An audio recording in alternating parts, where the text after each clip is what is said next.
Tres figuras narrativas funcionan como protagonistas del populismo: el líder, el héroe y el villano. Y para que funcione la receta, los populistas recurren a ciertos elementos o estrategias operativas que los ayudan a lograr sus perversos planes. Entre estos elementos está el de la mitificación de personajes históricos y darles un protagonismo épico que ayuda a la identificación del pueblo y a encauzarlos hacia un fin común. Aunque por supuesto acomodan la historia de estos personajes a su conveniencia. Tal es el caso de la Revolución Mexicana, que celebra hoy su 114 aniversario. Sin duda, una de las leyendas más posicionadas en nuestro país, sembrada a través de la historia oficial del sistema educativo, o más bien dicho, de adoctrinamiento a muchas generaciones por casi un siglo. Hoy, una mentira insostenible pasa casi desapercibida por la sociedad mexicana, donde quién sabe qué pese más, la indiferencia o el desconocimiento. El gobierno lo sabe, los historiadores lo saben, pero el pueblo mexicano no lo sabe. La Revolución Mexicana no fue planeada en México. Detrás de la Revolución Mexicana estaba Estados Unidos y un plan para tomar el control de México y su petróleo. Habría sido la embajada de Estados Unidos la que quitó a Porfirio Díaz y que luego quería repetir la historia y quitar a Madero. Hoy, 20 de noviembre, un año más desde hace 114. Eso entre muchas otras verdades que nadie cuenta y que no le conviene al gobierno que se sepan, porque se les cae el teatro. De tal manera que cada año se celebran las mismas mentiras y mitos que el gobierno ordena para mantener a todos cegados y sometidos. Además, y esto va para aquellos que siempre me están chingando con que es que cómo es posible que hables así de López Obrador si es masón como tú, seguro has de ser disidencia controlada porque entre masones se protegen y estupideces por el estilo. Deben saber que la historia, y no nada más de este país, está plagada de enfrentamientos y ejecuciones entre masones precisamente. Así que eso, como todo lo demás, son mentiras y mitos que solo creen los ignorantes aferrados a sus creencias absurdas. Por 114 años se le ha mentido al pueblo de México diciendo que el motivo del cambio de régimen que llamamos Revolución Mexicana fue la libertad de un pueblo y quitar a un dictador como Porfirio Díaz. Por todas estas décadas se ha ocultado al pueblo de México los motivos verdaderos de ese cambio de poder. Se dice hasta el cansancio, los mexicanos vivimos sumergidos en una dictadura por más de 30 años, donde los beneficiados eran unos cuantos y la gran mayoría era marginada y explotada. El malvado dictador Porfirio Díaz sumió a nuestro país en la miseria y el dolor, cuando en realidad, si bien tuvimos un gobierno con el mismo presidente por 34 años, hubo claroscuros y sobra decir que México tuvo la mayor estabilidad político-social y desarrollo económico en la historia. Porfirio Díaz fue quien introdujo nuestro país a la industria y la ciencia, poniendo a México en los primeros lugares en desarrollo del mundo. Después de que Díaz dejara el poder, los intereses de varios se impusieron ante las verdaderas necesidades y objetivos de la revolución, convirtiéndose en una guerra de poder, dando pie a una serie de traiciones que dejaron marcada la historia del país. El autor Leopoldo Mendívil relata en su libro Secreto 1910 que en efecto el pueblo mexicano estaba cansado de Porfirio Díaz, quien había estado en el poder por 34 años y había expropiado tierras para sus aliados, de tal forma que Francisco I. Madero llamó a un levantamiento el 20 de noviembre, pero la conmoción comenzó un día antes en Puebla con la ejecución de Aquiles Cerdán. Y lo que no se cuenta es que los levantamientos en diferentes partes de México, promovidos por enviados de Madero, fueron en realidad apoyados por agentes de Estados Unidos, quienes querían deshacerse de Díaz desde 1908 debido a su creciente autonomía y alianzas con potencias europeas. La historia oficial nos quiere hacer pensar que estos levantamientos fueron los que convencieron a Porfirio Díaz de dejar el poder. Lo que está borrado en la historia oficial es la mano de Estados Unidos. Estados Unidos no quería a Díaz porque había hecho que México dependiera menos de ellos. La reunión entre Díaz y el presidente estadounidense Taft en 1909 fue crucial y la presión de Estados Unidos, incluyendo la presencia de barcos de guerra, llevó a la renuncia de Díaz en mayo de 1911. La intervención de Estados Unidos en la Revolución Mexicana incluyó a mercenarios, agentes y la manipulación de eventos para asegurar el control sobre México y sus recursos. Esto se pone mejor. ¿Qué se dijeron durante esa reunión Díaz y William Taft? El único testigo fue el entonces gobernador de Chihuahua, Enrique Krill, sí, antepasado de Santiago Krill Miranda, quien nunca reveló públicamente el contenido de la conversación que cambió la historia. Las razones se encontraban en realidad en Inglaterra. El conflicto era por un nuevo recurso energético que desde 1860 empezó a sustituir al carbón en todas las ramas de la industria, la locomoción y la guerra: el petróleo. De ahí surgirían en muy pocos meses las grandes fortunas de empresarios gringos. Desde 1860 rápidamente empezó la transformación del mundo, una revolución tecnológica.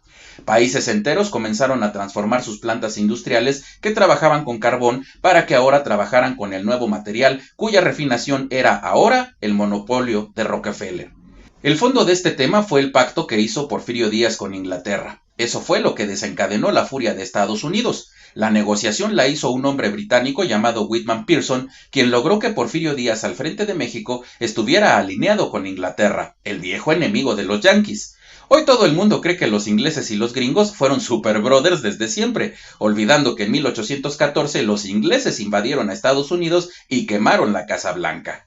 Cuando Porfirio Díaz decidió renunciar en mayo de 1911, México ya había sido visitado por barcos de guerra estadounidenses y se estaban llevando a cabo negociaciones en Nueva York y en Washington en los que participaban agentes de Rockefeller con gente del gobierno de Estados Unidos y representantes del papá de Francisco I. Madero, quien estaba siendo guiado para su plan de salvar a México en sesiones espiritistas con médiums y bolas de cristal, donde se le indicaba que dos hermanos suyos muertos en la infancia ahora lo conducirían hacia el poder y le darían las instrucciones para sus políticas de gobierno. Madero, por cierto, el ídolo de Andrés Manuel López Obrador.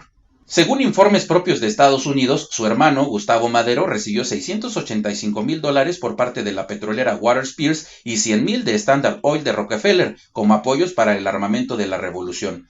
En 1913, el cónsul de Venustiano Carranza, Juan Padro de Idap, informó: para nadie es un secreto que la Casa Blanca, junto con los liberales, preparó la revolución de 1910. Más aún, existen hechos comprobados de que la revolución fue proyectada por el Departamento de Estado de Estados Unidos. El gran villano de la revolución fue uno de los hombres más activos del presidente Díaz y quien irónicamente lo escoltó a Veracruz rumbo a su exilio. Luego urdió con el sobrino de don Porfirio, Félix Díaz, y el yerno Ignacio de la Torre y Mier la traición de la Decena Trágica para volver a traicionarles y hacerse del poder presidencial. Lo que siguió después del derrocamiento de Porfirio Díaz fueron luchas intestinas por décadas y la intromisión del gobierno americano, una vez más, para influir y proteger sus intereses.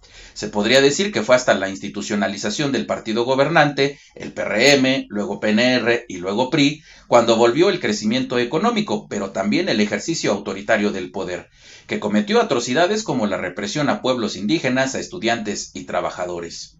A solo un año del autoexilio de Díaz, teníamos en México un presidente asesinado, Francisco I. Madero, una matanza en plena Ciudad de México, la Decena Trágica, y un montón de caudillos peleándose entre sí por todo el país buscando obtener el poder. Luego se dice, después de la caída de Díaz y el triunfo de los grupos revolucionarios, al fin el pueblo obtuvo justicia y libertad, cuando en realidad es que México entró en una crisis económica y política. Los conflictos entre los grupos revolucionarios duraron por lo menos unos 15 años más, donde los más afectados fueron precisamente los ciudadanos. Álvaro Obregón decidió que Pancho Villa era un riesgo para México. Todo indica que influyó para que el Centauro del Norte fuera ejecutado en Parral. Zapata fue traicionado por Venustiano Carranza, quien ordenó al coronel Jesús Guajardo ejecutarlo en la hacienda de Chinameca, Morelos, en medio de una emboscada. Luego Carranza tuvo que huir de la capital por la traición de Álvaro Obregón. Intentó esconderse en las montañas, pero fue traicionado y fue ejecutado por las tropas del general Rodolfo Herrero. Inclusive fue perseguido también por las tropas de Guajardo, el mismo Jesús María Guajardo que un año antes había urdido la trampa mediante la que ejecutaron a Emiliano Zapata. Quizás solo Villa y Zapata fueron los dos caudillos mexicanos que lucharon durante la Revolución Mexicana por las causas sociales. Ambos estuvieron desde el inicio del estallido revolucionario y también estuvieron al final. Aunque tampoco están exentos de polémica, sin embargo, son más de tipo personal y no de trascendencia histórica. El sufragio efectivo y no reelección que proclamara Madero en su Plan de San Luis y que, según la historia oficial, dio inicio a la gesta revolucionaria, ha sido solo un mito, porque en la actualidad los partidos políticos reciben grandes presupuestos y se hacen financiar de grupos criminales para ganar el voto de los ciudadanos por las buenas o por las malas. Los procesos electorales se han convertido en aparatos excesivamente costosos y repletos de discursos vanos que manipulan a la gente sin educación a cambio de dádivas. Esto muy bien dominado por la mafia morenista actual, por cierto. La finalidad de un mito populista, por supuesto, no es nunca puramente expresiva o literaria, sino práctica. Busca movilizar, identificar un adversario, esbozar y legitimar posibles cursos de acción. Su objetivo no es ficcional, sino político. Esta narración pretende llevar a un colectivo hacia una acción política práctica. Basta recordar las innumerables ocasiones en las que el jumento macuspano llamó a todo aquel que lo criticara o señalara sus corruptelas como neoporfirista. El gobierno, y todos, los de antes y los de ahora, se han encargado de mitificar y poner en un pedestal a personajes que no necesariamente hicieron algo positivo, así como de linchar a aquellos que no necesariamente hicieron algo negativo, lo que provoca en el imaginario colectivo un sentimiento de incomodidad y de resentimiento con los hechos reales de nuestra historia. Siempre he dicho, ni los buenos son tan buenos, ni los malos son tan malos. Quien no conoce su historia está condenado a repetirla, dice la frase. Requerimos un sentido crítico para conocer y entender nuestro pasado sin complejos ni rencores, de tal forma que podamos construir nuestro futuro siendo lo que somos y no lo que nos han dicho que debemos ser. Por cierto, muchos de los personajes que mencioné fueron masones.